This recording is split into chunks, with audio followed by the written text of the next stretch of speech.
Seventh की याद नहीं आई जैसी, अब सेवेंथ की याद नहीं आने वाली है क्योंकि हम एट्थ में आ चुके हैं और साथ ही साथ हम अपने सपने की तरफ जो है आगे बढ़ चुके हैं। कौन सा सपना है? वो हमारा सपना है जेएनवी का। जेएनवी में जाने का सपना है, पर क्लास 8 को और जेएनवी को साथ में कैसे मिलके करना है उसको मैं आज आपको बताने वाली हूँ। देखो पॉइंट ये है कि क्लास 8 जो है वो टफ नहीं है, बट अगर आप ये क्लास 8 और जेएनवी की प्रिपरेशन बिना गाइडेंस के कर रहे हैं तो शायद ये आपके लिए टफ हो सकता है। हो सकता है आप कुछ प्रॉब्लम या तो फेस कर रहे हो या तो आने वाले टाइम में फेस करेंगे। तो पहले हम डिस्कस करते हैं कि आखिर वो प्रॉब्लम्स कौन सी हैं और उस हर एक प्रॉब्लम का सॉल्यूशन जो है आज आपको इस वीडियो में मिलेगा। तो फटाफट से आगे बढ़ते हैं प्रॉब्लम्स की तरफ। देखो प्रॉब्लम्स क्या है, अभी तक हम कैसे पढ़ते थे? वो बुक खोल ली, कॉपी खोल ली और उसको बस रटते जा रहे हैं, पढ़ते जा रहे हैं, पढ़ते जा रहे हैं, रटते जा रहे हैं। पर अब वो मेथड जो है वो काम नहीं आएगा। अब आप इस लेवल पर आ गए हो कि आप कंपटीशन की तैयारी कर रहे हो, तो रट्टाफिकेशन भाई वर्क नहीं करेगा। इधर उधर रैंडम स्टडी काम नहीं करेगी। आप कहीं भी यूट्यूब पे जा रहे हो, कुछ चैनल कहीं से कुछ डाटा लेके पढ़ रहे हो, ऐसे काम नहीं चलेगा। अब आपको फोकस करके एक जगह फोकस करके सीक्वेंस में सारी चीजें पढ़नी है। डाउट्स को इग्नोर नहीं करना है। अब आपके दिमाग में ना क्यूरियोसिटी आएगी, जैसे जैसे आप आगे बढ़ रहे हो, चैप्टर्स को पढ़ोगे, समझोगे, हर एक चीज में डाउट आएगा और बहुत इंपॉर्टेंट है आप अपने उस डाउट को सॉल्व करो। टाइम को अच्छे से मैनेज करना है क्योंकि हमारा टाइम मैनेजमेंट नहीं हो रहा है, यहाँ पर आपको दिक्कत देखने को मिलेगी। कोई प्लानिंग सिस्टम नहीं है। अगर आपने कुछ सीक्वेंस नहीं बनाया कि भाई कैसे हम 8 यानी कि अपना स्कूल, अपना एकेडमिक साथ में लेके चलेंगे और साथ में जेएनवी करेंगे, तो भाई प्रॉब्लम फेस करने को मिल सकती है। एप्लीकेशन नहीं कर पा रहे हो, मतलब आप प्रैक्टिस नहीं कर पा रहे हो, जो आप पढ़ रहे हो पर उसको अप्लाई नहीं कर पा रहे हो। जब तक आप सॉल्व नहीं करोगे, क्वेश्चंस नहीं करोगे, तब तक सॉल्यूशन नहीं मिलेगा। और ज्यादातर बच्चों की दिक्कत आती है कि हमारे पास प्रॉपर मटेरियल ही नहीं, हम कहाँ से पढ़ें, क्या पढ़ें, कितना पढ़ें। और एक लास्ट फाइनल हर एक बच्चे की प्रॉब्लम, कल से करेंगे, कल से पढ़ेंगे, कल देखेंगे, और वो कल कभी नहीं आता। तो भाई ये थी हमारी कुछ प्रॉब्लम। इन प्रॉब्लम का सॉल्यूशन क्या है वो भाई आपके संग हम लेकर आ गए। देखो सॉल्यूशन क्या है, हम बात करेंगे मेन दो चीजों पे। सबसे पहला सॉल्यूशन ये होगा कि टाइम मैनेजमेंट, कैसे आप अपने स्कूल के साथ साथ अपने जेएनवी की तैयारी को मैनेज करोगे, ठीक है। और दूसरा क्या है, पढ़ तो हर कोई बच्चा रहा है, पर कौन सा बच्चा क्या कर रहा है? स्मार्ट स्टडी कर रहा है। क्या कर रहा है? Smart study.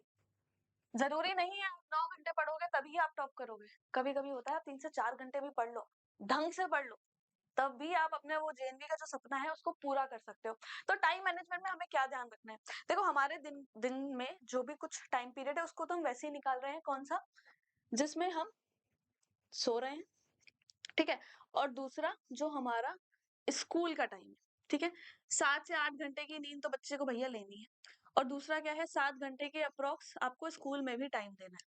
ये टाइम हमने अपने 24 घंटे में से वैसे ही निकाल दिया है। अब हमारे पास बच रहा है बाकी टाइम। कुछ टाइम होगा जो बच्चा कहाँ देगा? कुछ टाइम होगा जो बच्चा देगा ट्यूशन में, या फिर अगर आपने कोई कोर्स ज्वाइन कर रखा है, कुछ भी ज्वाइन कर रखा है, उसमें आप एटलीस्ट 2 to 3 आवर आपको देने हैं, ठीक है। या तो मान लो आपने कोई ट्यूशन ज्वाइन कर रखी है, आपको जाना है रास्ते में, वो सारी चीजें हैं। तो इस सब के लिए कैसे हम अपना टाइम मैनेज करें? अगर आपको लग रहा है कि ये टाइम ड्यूरेशन आप पढ़ रहे हो तो आप गलत हो। आप पढ़ोगे कहाँ पे? आप पढ़ोगे जो होगी आपकी सेल्फ स्टडी, ठीक है।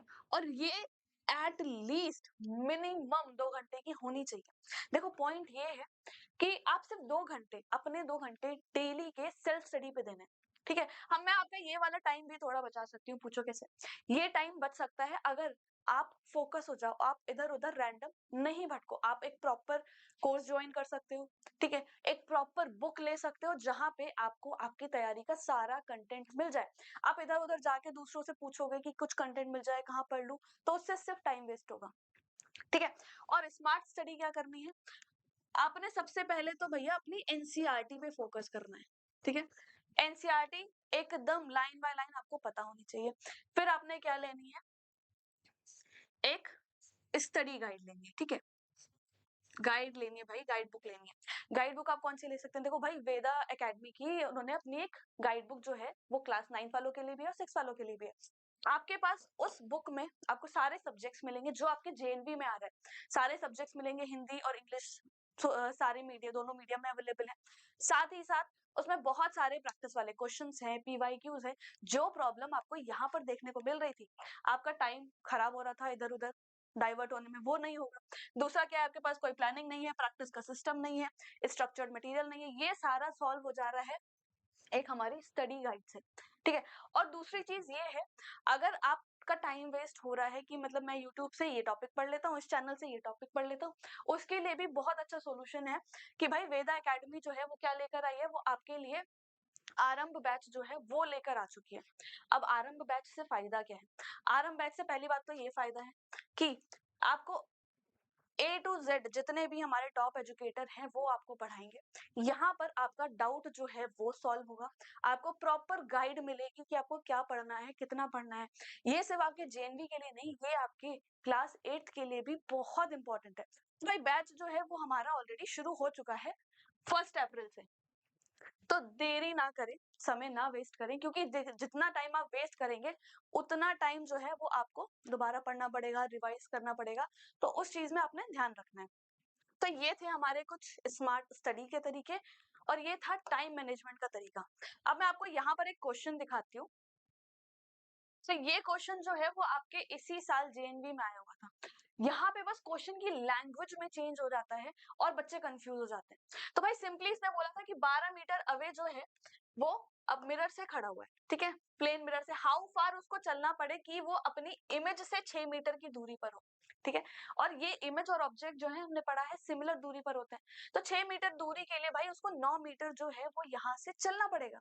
ये सिंपल सा कॉन्सेप्ट है, बस लैंग्वेज थोड़ी सी ट्विस्ट है। तो इन सारी लैंग्वेज को अगर आपने अच्छे से समझना है, क्वेश्चंस अच्छे से सॉल्व करने हैं, तो भाई बैच में आपको सारी चीजें मिलेंगी, रिकॉर्डेड क्लास मिलेगी, लाइव क्लास मिलेगी, साथ ही साथ वीकली टेस्ट होते हैं, AIMT होते हैं, क्वेश्चन पेपर सॉल्व होते हैं। तो आपको इधर उधर भटकने की जरूरत नहीं है, एकमात्र आपका सोल्यूशन जो है भाई वो आरंभ बैच में आपको मिल जाएगा। और एक लास्ट टिप मैं आपको दे दूं, ये टिप है कि भाई एक बच्चा है इंटेलिजेंट और एक बच्चा है कंसिस्टेंट।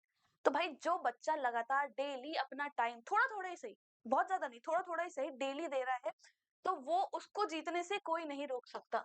यानी कि कंसिस्टेंसी जो है वो इंटेलिजेंस पे भारी पड़ जाती है। इस चीज को आप याद रखेंगे। सो आई होप आपको समझ आया होगा कि कैसे आप क्लास 8 को और जेएनवी को साथ में लेके चल सकते हो। आपकी प्रॉब्लम्स हमने डिस्कस करी, उन हर एक प्रॉब्लम का सॉल्यूशन जो है वो आपको दे दिया गया है। So thank you students, I hope आपको ये वीडियो अच्छी लगी होगी।